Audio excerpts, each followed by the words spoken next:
The Denver Broncos had an impressive week one in NFL free agency, but did they do enough to move the needle for themselves going into the NFL draft? We'll debate and discuss that and much more here on today's episode, Locked On Broncos.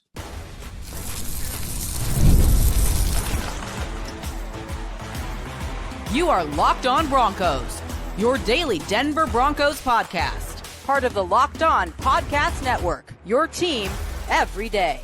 Broncos Country, what's happening? Welcome into another episode, Locked On Broncos, your daily Denver Broncos podcast, part of the Locked On Podcast Network, where you know it is your team every day for all your Broncos news, content, coverage, analysis, and more. Make sure you make Locked On Broncos your daily go-to by becoming an everydayer out there. And thank you so much to everyone in Broncos Country for making us your first listen, however you choose to do so. To ensure you never miss out on anything that's going on with your favorite team, make sure you hit that subscribe or that follow button wherever you get your podcast so you never miss out on anything going on with the Denver Broncos. I'm Cody Roark, Broncos reporter for Mile High Sports, joined as always by Sayre Bedinger, site expert over there, predominantlyorange.com. And look, the first week of NFL free agency, it was the frenzy, it was the madness that was.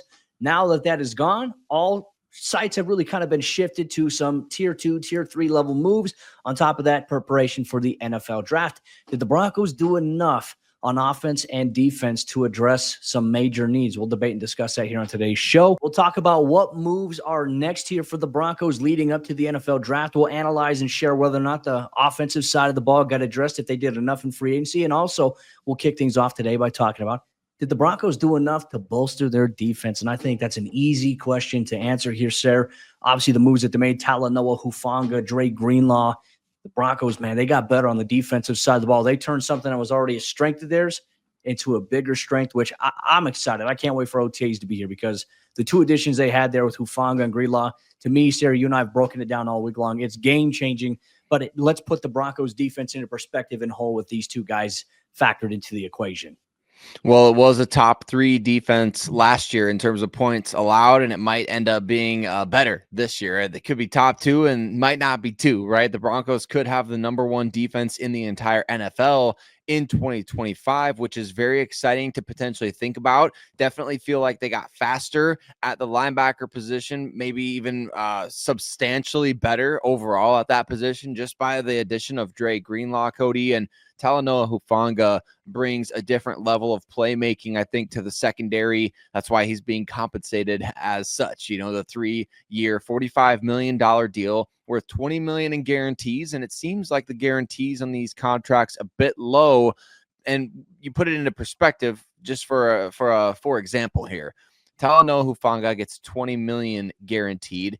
DJ Jones, who is a 30-year-old defensive tackle, he got $26 million in guarantees. So availability played into the overall contract language and structure for these guys. And I think that's to the Broncos' benefit because you're getting these guys and they still have a lot to prove. Like they're going to want more guaranteed money down the line. And so you get the short-term deals, you get the upgrades, you get young guys. I don't know how many teams, Cody, off the top of your head, got an all-pro who's in his mid-20s in free agency this year. The Broncos got Talanoa Hufanga, first-team all-pro in 2022. I can't think of many teams out there that got all-pros in their mid-20s in free agency this year.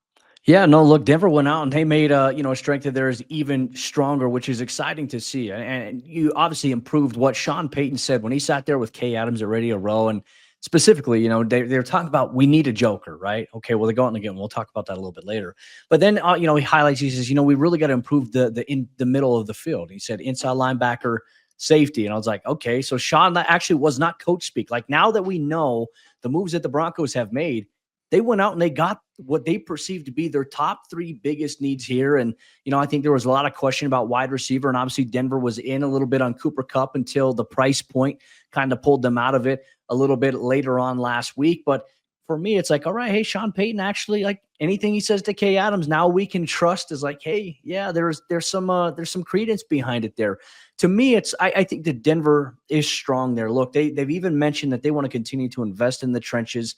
So part of me looks at, okay, hey, the next thing that's coming up here, the NFL draft, you're going to have invites to players who are playing in the UFL spring season as well. And look, that's how you found a guy like Dre Tillman who came on and really emerged as a nice young role player here for the Broncos defense. But really, I look at the rest of the defense and it's like, okay, the Broncos at this point, Sarah, they have not made any kind of cuts or restructures to players' contracts just yet. Some potential guys who are listed as possible cap casualties are still on the roster. So that means that, hey, if that was going to happen, it would have happened by now. But now the Broncos, they get better. They elevate the floor with some of those rooms right there. And that leaves a lot of excitement, I think, for what's to come here. I look at the secondary right now. Sarah, I don't think that they can or add, they can go in and add anybody that's going to make that unit better. I think that unit's good enough as is. You did addition to Hufanga, you make it strong. And now you add a linebacker, everyone's going to be boiling down and watching, hey, how does this competition play out between Drew Sanders, Alex Singleton, and Justin Sternad, where that seems to be the indication of where the competition is going to be. Does Lavelle Bailey factor into that? That's, that room looks stronger than it did just a week ago, which is exciting, I think, for all of us here talking about it. And then the D-line, you already know it's a strength of yours. And, you got to take care of some guys in terms of extensions. You got outside linebackers that are playing really well for you. Denver's defense, in my opinion, I don't think that they need to add anything more to that right now. I think if you're going to add to any position group on defense, you do it inside the NFL draft, which is the next opportunity to bolster your roster, bring guys in that you can develop into eventual playmakers for you. I thought that George Paton, Sean Payton, they did enough for the Broncos defense in free agency. Yeah, and I still wouldn't be opposed to or upset by a Von Miller addition for a 1-year deal, bring him in as the 5th guy off the edge. I know that there's been some discrepancy over that, which when is there not when it comes to being online and throwing opinions out there? I personally would love to see that. And I think that it's, I do think it's kind of realistic, Cody. I don't necessarily think George Paton wanted to trade Von Miller. He said when he inherited the Broncos situation, he's like, this is a sleeping giant. I have a feeling Von was part of that, and so you never know. Bring him back for one last ride. I don't want to overhype that too much, but like you mentioned, you've done a lot to upgrade this defense already. Now you kind of shift focus to the NFL draft. I talked in yesterday's episode about, do you go DB in round 1 now? Are you in that kind of a luxurious position? Like if the right guy's there, D-line, I think, is a consistent option that everybody seems to sort of be on board with at this point. And so you get another D lineman in the draft and bring in Von Miller. I mean, can you imagine adding those two guys, like a first round D lineman, and then bring back Von to come and play 250 or 300 snaps for you? I think that would just set this unit off to get a couple more guys to add to that pass rush. But at this point, like, do they really need that? I don't know that they need it, but man, look at how the Eagles won the Super Bowl and that didn't blitz a single down against Patrick Mahomes. Maybe the Broncos feel like, hey, we play him twice this year. We could figure out a way to do that ourselves. I mean, I think everyone knows Sean Payton was paying attention to what happens. Like, he watches the big game, and of course the Broncos wish they were playing in it, but that's what the NFL is today. You're looking at what other teams are doing, and specifically, you're looking at what other teams are doing to your division rival that you're going to see 2 times a year. And it's like, okay, what can we draw from them that maybe we can use or that we can do going into the next season? Now, look, every year changes. Every season has a different recipe to it. The Chiefs look different and a lot of different, many facets for them. They've added some pieces. They've lost some pieces. Same for Denver. But what can you draw from how other teams have created like this formula, specifically when it pertains to Patrick Mahomes and maybe even trying to counter Steve Spagnuolo and that aggressive defense? I mean, the Saints have lost. I mean, not the Saints. The Chiefs have lost some players to the Saints. Obviously, Justin Reed heading over there. We all know the former ties with Tyrann Mathieu, who used to be a Chief, and he became a Saint. That was the wordplay I was trying to go with there. I look at where Denver's at. Anything that they add, in my opinion, Sayre, to the defense now is just a luxury at this point. And I'm very curious to see how the Broncos take this measured approach, really, because after the first week of free agency, it's slow. Everyone's like, are they going to make any more moves? The reality is you're probably not going to see a lot of big moves, but can you make a couple of moves that are going to get people to talk a little bit? Like, oh, okay, hey, you look at what they did in that first week of free agency. A lot of people on the national scale were saying, hey, the Broncos, big winners on paper when it comes to NFL free agency. You carry that thing over here. That, to me, I think is going to be very exciting here to see how Denver continues to build this 90-man roster the rest of the way. Now the preparation shifts to the NFL draft and their focus and their meetings there, official visits. We already know that stuff is all in the plans here for a lot of prospects. But what does it mean for the Broncos? That's going to be a fun thing to kind of watch play out over here the next 4.5 weeks here, Locked On Broncos. But we're not done with free agency conversation just yet. Broncos Country up next. We're going to ask the question whether or not the Broncos did enough on the offensive side of the ball in NFL free agency. The big splash with Evan Engram was good, but was it good enough for the grand scheme of things for Bo Nix and the offense going into 2025? We'll discuss that and much more here on today's episode, Locked On Broncos. For today's episode of the show is brought to you by our friends over there at FanDuel. And as you all know, FanDuel is America's #1 sportsbook in the month of March. It is a fun one because you got the NBA season, the push to the playoffs for various NBA teams. But more importantly, at the college level, it is March Madness, the time where everybody is checking their phones, watching TVs inside the classrooms. If you're a student or if you're a teacher and you're hosting that for your students, March Madness keeps people engaged. And FanDuel is the perfect place to get in on all the action this tournament season. And right now, new customers can get $200 in bonus bets. When your first $5 bet wins, it's $200 extra bucks to use on everything from buzzer beaters to Cinderella stories and even who's cutting down the nets. Pick your favorites or pick your favorite upsets. You can even turn together some big-time parlays inside of the app because FanDuel makes it easier to get in on the action. So check it out today. Visit FanDuel.com and get in on the college hoops tournament action all tournament long. Once again, that's FanDuel.com.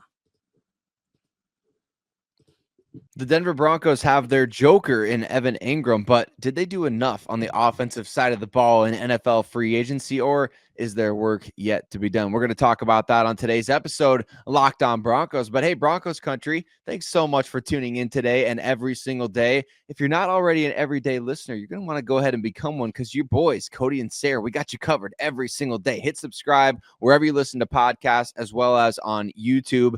And let's talk about it and let us know your thoughts. Like, what have the Broncos done offensively in NFL free agency so far? They've added probably their biggest need offensively at the joker position, or Sean Payton called it a must-have when he was doing that interview with Kay Adams that you referenced earlier, Cody. That top must-have for the entire team, getting the joker position filled. Evan Engram is going to be doing it to the tune of 2 years, $23 million. Do you feel like that move in combination with a couple of other minor moves this team has made is enough offensively in free agency? I know the draft is upcoming, but do you feel like there's still is something unfinished? Is it unsettled at this point? Yeah, for me personally, I wish that they would have added a veteran wide receiver. And obviously, that's still very much in the works as you and I are sitting down talking about it here on today's show. But I do think that them going out there, like, it's to the point when we go back to that Sean Payton interview with Kay Adams, he didn't mention running back at all. That was never brought up as a position. They didn't bring up backup quarterback. They said that they're very, very happy with their offensive line and they feel like they have a good group that's intact there, which means that Luke Wattenberg, Alex Forsyth, probably in the mix to compete for that center job here once again, or they just really like Luke Wattenberg there, and maybe he's going to climb forward yet another season of his career. But the offensive line is intact here. Sean Payton said, we like our wide receivers more so than people think that we do, and that obviously factors into Cortland Sutton, who you have. And then he said, our biggest must-have was the joker. Well, they go out there and they get Evan Engram. And it's like, okay, we saw the Broncos offense last year, and our biggest gripe for it was, hey, the run game is too inconsistent. And, okay, you're not getting enough from the tight end position. But when you look at what they did this past week here with adding Evan Engram, they got better. They're better right now than they were last year on paper because of that move right there, because now you have a true tight end who you can move in line. You can move him offset near the offensive tackle, bring him back underneath formations. You can line him up in the backfield if you want to. You can put him in the slot. You can put him on the outside. You can do a little bit of everything with a guy like Evan Engram, and it makes you better. And I imagine we're going to see him move around a lot, but we're going to see that impacted from that inline standpoint here from Sean Payton, because you need to be able to attack that middle of the field. And when I went back and I did my film review on Engram when he was with Jacksonville, whether he played inline or whether he even played in the slot, he attacked the middle of the field very productively for that Jaguars offense. So for me, yeah, I think they did enough in free agency to address the offense and to make it better. There's still some things you would like to see them add, right? Obviously, a veteran wide receiver. There's still some names available on the market. But also, I find it interesting that they really didn't go out there and look at any of these veteran running backs. I mean, we even saw Jordan Mason traded from the San Francisco 49ers to the Vikings. And I remember you and I were looking at our Slack chat that we have, And we're thinking like, hey, like Denver, if they were interested, they should have done that. Like that would have been a nice move to make there, but they didn't do it. They have not touched the running back position. And they mentioned at the combine specifically, they like their young guys that they have. Tyler Bidet, you've got Audric Estime, Jaleel McLaughlin, Blake Watson. There's 4 young guys there, and it doesn't seem like at this point they're interested in adding a veteran. So I find that to be very interesting. I want your thoughts on this, though. Like, do you feel like they should have added a veteran running back or a receiver? Where are you at with whether or not they did enough on the offensive side of the ball here in free agency? Well, I'm glad the Broncos didn't go after any free agent running backs up to this point, Cody. I feel like look at the situation that the Dallas Cowboys are now in. They've got Miles Sanders, Javonte Williams, and then they've got the backs that were previously on their roster. It's not that they can't draft somebody, but they've deliberately decided that they're going to give carries to those 2 guys. Now, is that necessarily a bad thing? We don't know how it's going to shake out, so I can't say that it's for sure going to be a bad thing, but to me, I'd much rather have 2 backs from this draft class than Miles Sanders and Javonte Williams from free agency and say, hey, we're going to find out what happens with those 2 backs. I mean, it doesn't have to be, like I suggested, Travion Henderson and Quinshon Judkins to pair those 2 guys up at the NFL level, although that would be so cool, even just to get one of those guys in Denver. But to me, if you're saying, hey, we're bringing Miles Sanders in, like he's going to touch the ball, he's going to get carries, and he's going to eat up snaps. And so I just don't feel like it's the right move for the Broncos when you have Jaleel McLaughlin, who he should be able to play a decent role for you again. You have Audric Estime, who at one point last year, we were calling for him to potentially be running back 1 because maybe it was just because he was the devil you don't know, sort of thing. But at the same time, he has those traits to be able to produce like that. Now, I'm not saying skip the draft and go with the guys that you've got either, but I think that the draft is the right way to go because you have those young guys already on the team. If you didn't have Jaleel, if you didn't have Estime, sure, go after Najee Harris or whatever and try it out and see, but you already have those guys. And so see what those guys can bring to the table, bring some new young guys into the mix. I'm glad they stayed away from running back in free agency, but I'm with you on wide receiver. Let's get another veteran receiver in the mix. Well, let's talk about some of the other moves that they made that look, obviously, these weren't like the flashy, big splash in your face. We're telling fans like, hey, go grab like the biggest rock you can find, fill your bathtub up with water, and then when the Broncos make a move, throw it in there, make that splash just so you could hear it. There wasn't that when it comes to these next moves here. Obviously, we're going to talk about the Broncos re-signing Jarrett Stidham to be the backup quarterback behind Bo Nix, which I was surprised about. I actually anticipate, hey, is it going to be Zach Wilson? And really, the report kind of came out that, hey, they weren't sure if Jarrett Stidham was going to return, but Zach Wilson also wanted to go play, and now he ends up in Miami, where there's a high chance that he could probably play for the Dolphins here in 2025. And so for Jarrett Stidham, maybe just thinking, hey, this is the better situation for me where I'm at right now in my career. Obviously, there's stability here in Denver for him. He loves Davis Webb, loves Bo Nix. Obviously, their wives are very close. That right there, I think, was an important one to get your backup quarterback signed. But now, I think that Denver's going to roll with just 2 guys at the QB position, which then if that carries over into the regular season, now you don't allocate one of your 53-man roster spots to a 3rd quarterback or an emergency quarterback designation because the Broncos haven't found themselves in that position. And there have been a number of teams that haven't found themselves in that position since the 49ers did initially in the playoffs when Brock Purdy hurt his elbow there. So find that to be interesting. But I think probably maybe the more impactful under the radar move, Matt Parrott re-signing as the key backup offensive tackle here, which more than likely, I know they could still re-sign Quinn Bailey, but it seems like Matt Parrott is now that that reporting is eligible jumbo package offensive tackle based on the contract he got.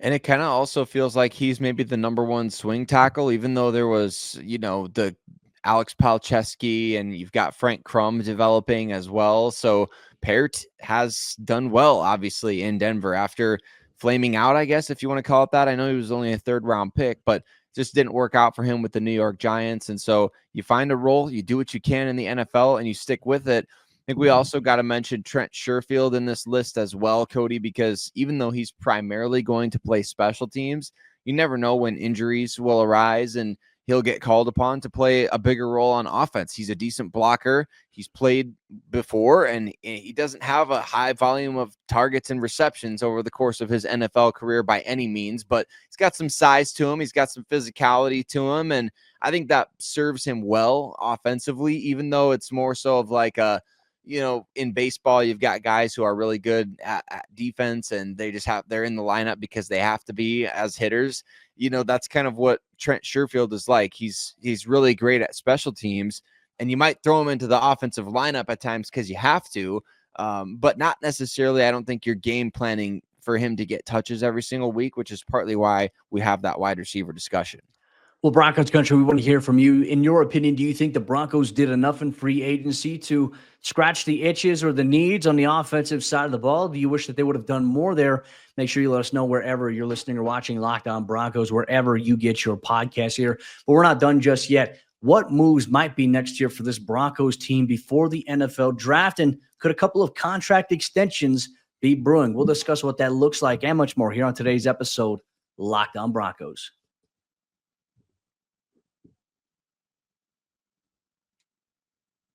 The fourth quarter action of today's episode, Locked On Broncos, is here, and we want to ask the question, are the Broncos done just yet here in NFL free agency?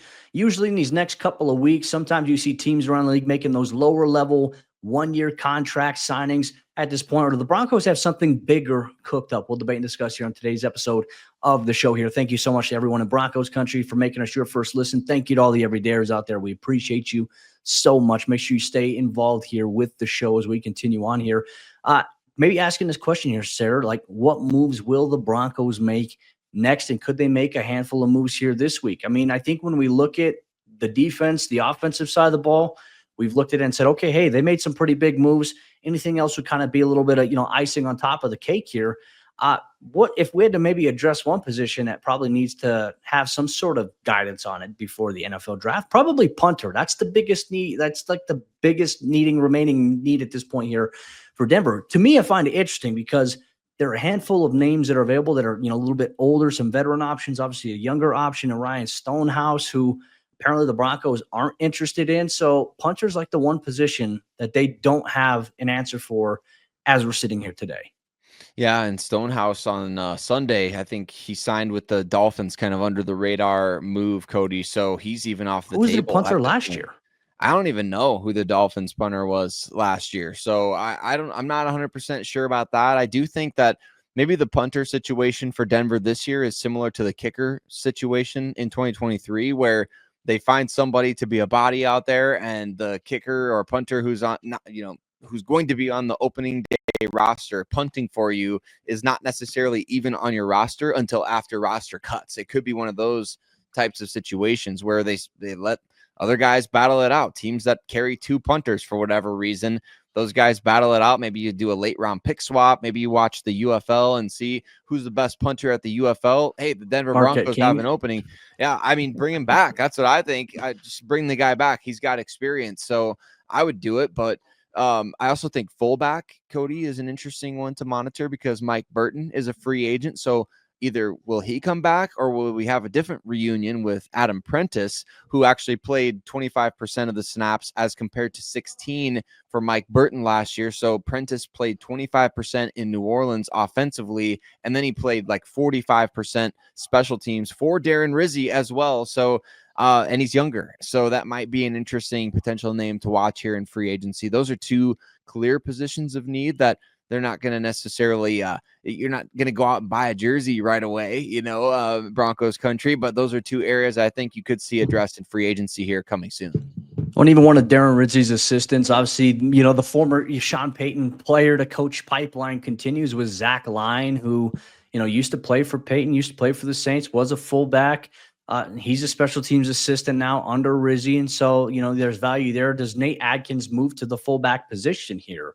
Now with the addition of Evan Engram, where you have Evan Engram, Adam Troutman, and Lucas Kroll. I mean, that actually might be how you allocate keeping some of your core special teams players together while also maximizing the fact that, hey, we upgraded at tight end, and now you're three deep at that position. Is Troutman a veteran, reliable blocker and could be a little security blanket option, a true weapon now in Evan Engram, and then a guy who's still developing in Lucas Kroll, who the team is still very high on. That's why they tendered and brought him back. So for me, it actually comes out looking a little rosy here for the Broncos. When you look at offense and special teams in that regard here. I think primarily if we should be looking at anything, of course, I think the Broncos will make at least 2 or 3 smaller level moves here before the NFL draft happens here.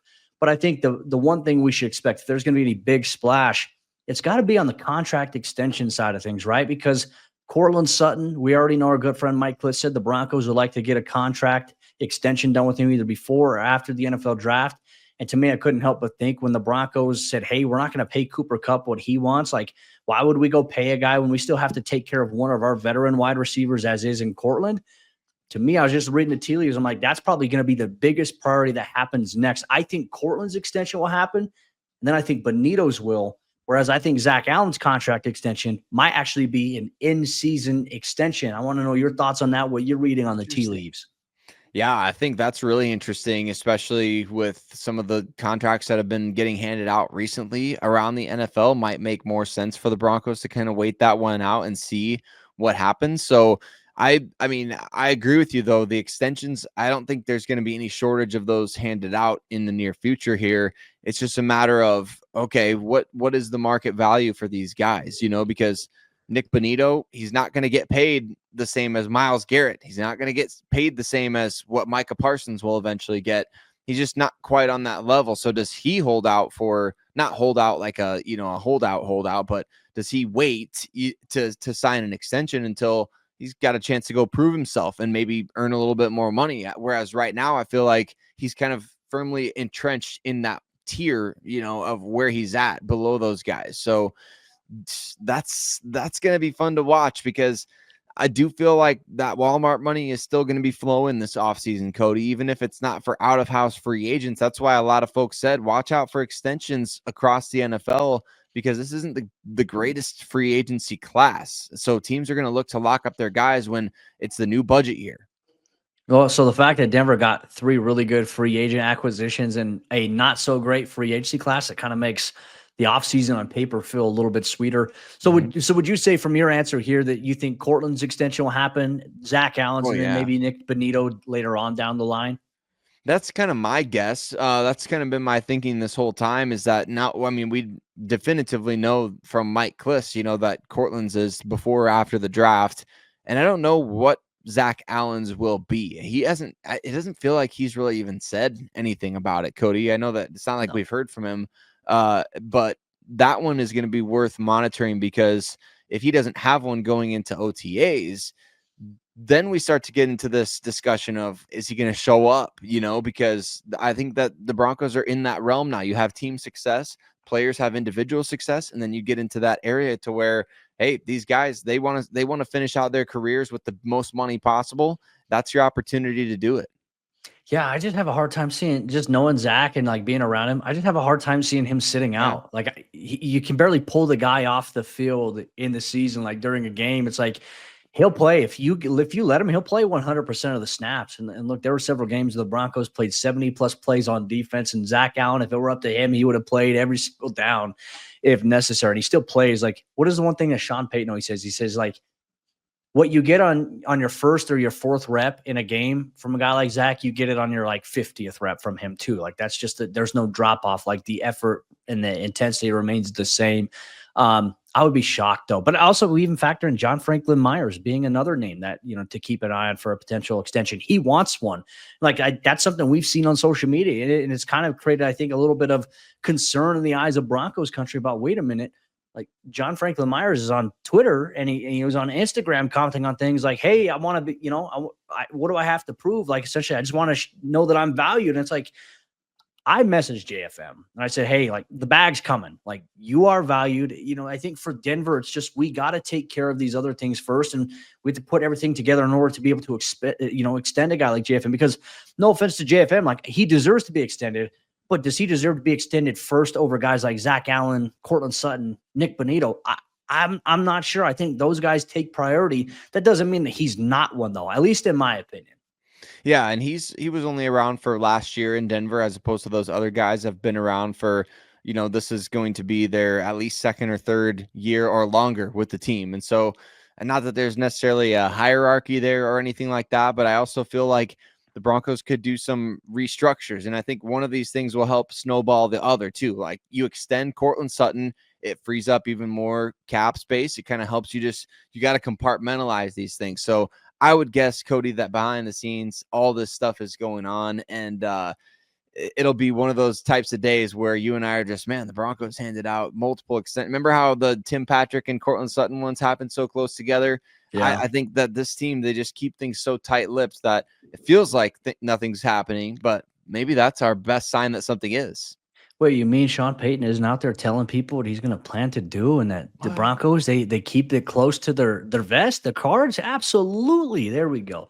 I mean, like I said, that's like one of the biggest things. Like people are like, yeah, Sean Payton, like Sean's going to do this. Like nobody knows what Sean Payton's going to do except Sean Payton and George Payton. Those guys aren't letting that stuff out, which I like that. That level of secrecy I think is needed here in Denver.